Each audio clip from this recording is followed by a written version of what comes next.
Good day mga kabakyard, umagang kay ganda po para sa lahat. Narinig nyo na ba ang tunog na ito?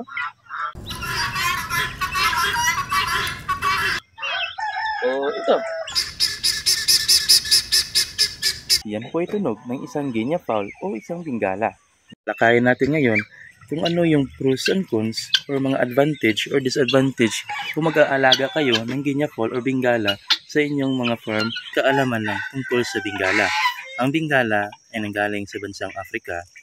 Ang inahing bingala ay tinatawag na clutch at ang sisiyo naman ito ay tinatawag na kits. Ang isang inahin ng bingala o clutch ay kayang mangitlog ng hanggang 40 pirasong mga itlog.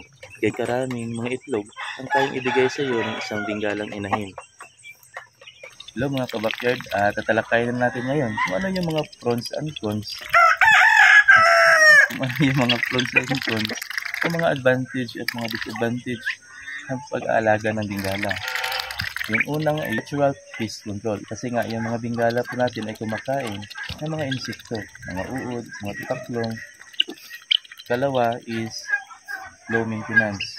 Yung mga bingala po natin ay hindi gaanong masilan tulad ng mga manok, mga pabo. Meron silang resistensya sa mga sakit kahit na pabago-bago ang panahon. Ikatlo is weed control. Yung mga bingala po natin ay kumakain ng mga damo sa paligid. Kaya kung may alaga ka nito, expect ka talaga na hindi talaga kaagad yabong yung mga damo na nasa iyong paligid. Apat is alertness and protection. Pag nag-aalaga ka ng bingala, sila yung unang nagbibigay ng alert sa lahat ng mga pumapasok mga uninvited guests dito sa ating farm. Kapag magsimula sila mag-ingay, expect talaga kayo na mayroong mga tao na papasok sa inyo. Kaya maalam po nila lahat ng mga kasama nila tulad ng mga pabo at mga pato.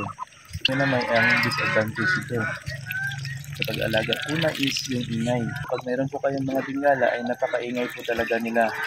Dahil na sa kanila ang mag-ingay kapag may nakita silang mga hindi kaya ayaw mga bisita sa inyong mga lugar. Yan po ay tunog ng isang lalaki. At ang panghuli ay ang kanilang mga pugad o nest.